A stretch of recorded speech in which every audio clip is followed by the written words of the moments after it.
Brian's going to be discussing key tax law changes and how they'll affect you and your business. Brian is also the son of Lenny Dam, and we're thrilled to have Lenny with us today. Lenny's a dear friend of mine and a business partner, especially with my past career at the college. And I'd just like to have everyone say hello to Lenny. He's excited to join us.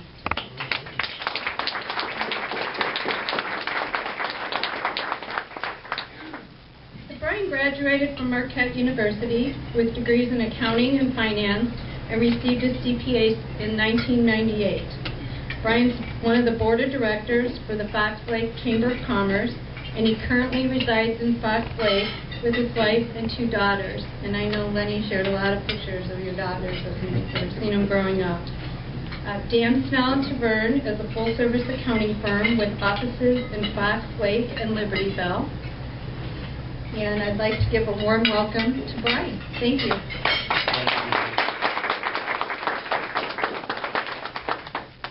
Hello, everyone. I hope you're enjoying your lunch. Can everyone hear me in the back? Otherwise, we'll switch to the microphone. Okay. Tax law, 2010. No one has ever contested the tax law is fair, reasonable, or equitable. Over 50% of tax law is passed to address social issues, not to address taxpayers' needs. On your tables, hopefully we will have had enough for everyone. You should have a tax and planning guide. Inserted into that, you'll have a tax facts of interest, 2-page worksheet, front and back. So as I mentioned those, you can follow along with me if you're interested, or just keep enjoying your lunch. Is the other option. In the tax booklet, if you look to the back page, those are the individual and trust and estate tax rates for 2010. Also in the booklet consists basically of a tax and financial planning guide. So it touches on most of the issues I will be discussing, and you can look into there for more information. On the worksheet I handed out inside the book, our tax facts handout. Where do you stand in the picture? Under Title I, tax rates, income brackets, tax collected, these are based on 2008 returns. The top 5% of taxpayers, if you made over $159,600, you are in the top 5% of all taxpayers in the U.S. The total taxes paid by that 5% is 58.72% of all taxes paid. So 5% is paying 58.72% of all taxes. Quite a number. Just so you know, the break-even point, the 50%. 50% of taxpayers in the U.S. make $33,048. That group, from the 50% up, pays 97.3% of all taxes. So the bottom 50% is paying 2.7% of taxes. That actually comes in, those rates seem pretty low. We have things like the earned income credit, child tax credit. So a lot of people making under that $33,000 are actually receiving refunds and not paying in.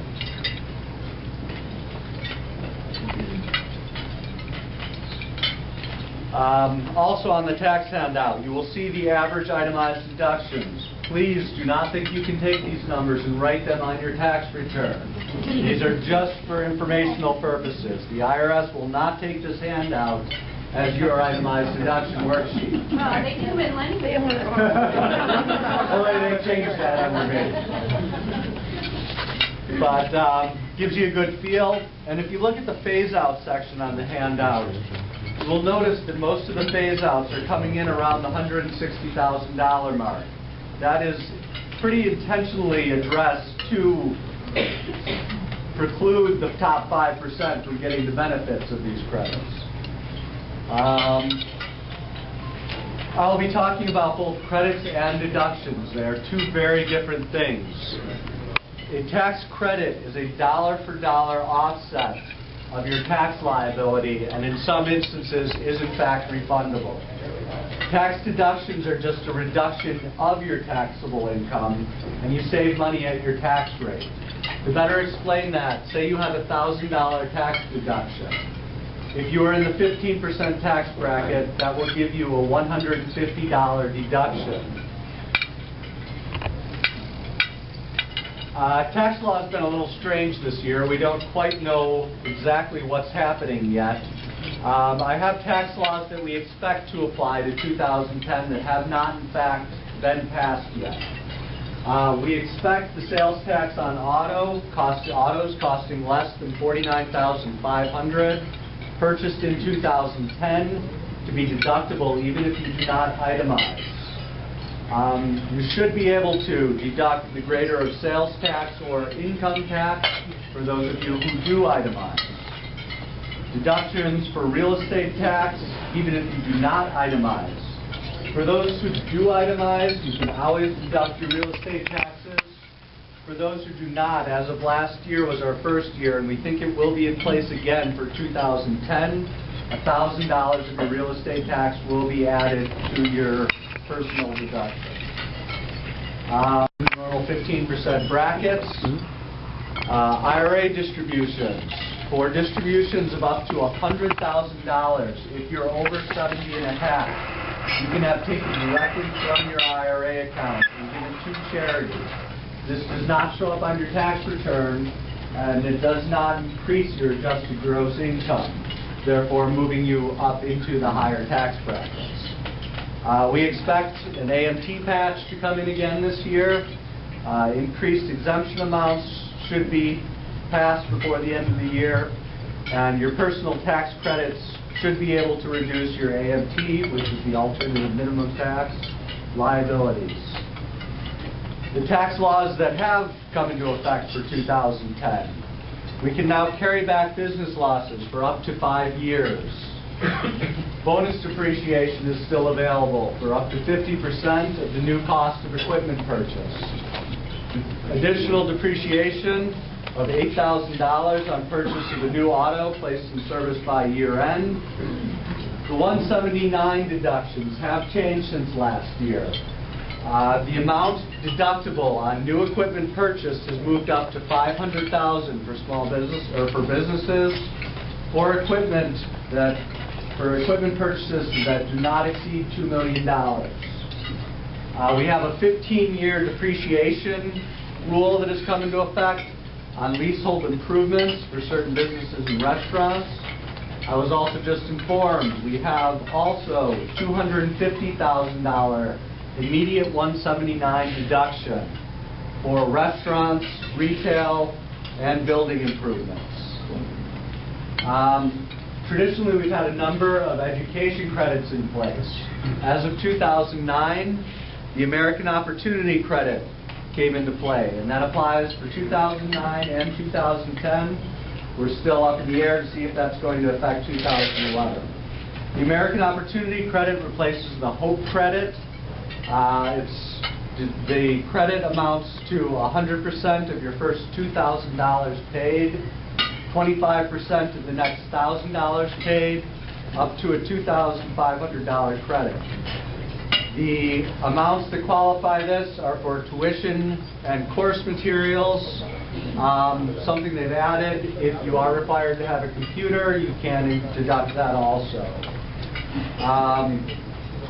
For the American credit, 40% of that credit is refundable if it exceeds your tax liability. The phase-out begins at $80,000 for singles, and again there's that $160,000 number for those married filing joint. The credit applies for expenses paid in the tax year that you incur them. This is a good planning opportunity. If you have paid for your first semester of college, for a son or a daughter, yourself, grandchild, this provides, you can pay for the first semester and then push off your payment in the following year so that you have that credit available for 2011 also. People who are required to file returns. Not everyone is required, in fact, to file a return. If you are single, the income threshold is $9,350.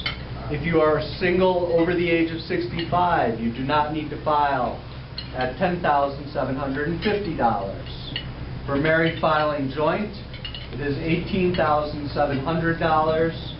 Married filing joint over 65, $20,900. The exception to this, anyone with self-employed income over $400 must in fact file. We have the Making Work Pay Credit. Some of you have seen that already. It was $250 to Social Security recipients and those receiving certain state and federal pensions. You should have received those already. The Making Work Credit applies also for 2010. That's $400 credit for single filers, $800 credit for married filing joint. It's a refund of Social Security taxes paid on earnings or self-employment. We've had a number of targeted job credits. The economy's been rough out there. Unemployment's been a major issue. If you guys have been following the news at all, everyone's talking about how to create jobs. There's a credit out there for up to 40% on wages of up to $6,000. The groups that this affects are veterans and a group called disconnected youths. This is younger adults between 16 and 25 that have been unemployed for the last 6 months and are not students. There's something new called the HIRE Act. This is applicable for those hiring eligible previously unemployed workers. There's a payroll tax exemption. Employer's portion of FICA taxes paid between March 19th, 2010 and December 31st, 2010 is refundable to the employer. The new hire retention credit is a tax credit of up to $1,000 allowed for each qualifying employee retained for at least 52 weeks. That 52-week requirement is going to push this into your 2011 tax return. For a qualifying employee for that, they must not have been employed for more than 40 hours during the prior 60-day period. There are special rules affecting firefighters, emergency medical personnel, reservists, and military personnel. For those, you may want to contact your accountant or tax preparer. Some other key points. The kiddie tax, they keep bumping this age up. It's currently up to the age of 23 if the parent is providing over half of their child's support. The kiddie tax is applicable on unearned income. There is a home sale exclusion for the surviving spouse lasting for 2 years after the deceased death. And along with the home sale exclusion, the $500,000 of gain exclusion that is available, there's also the ability for the step-up in basis on the deceased portion of the property.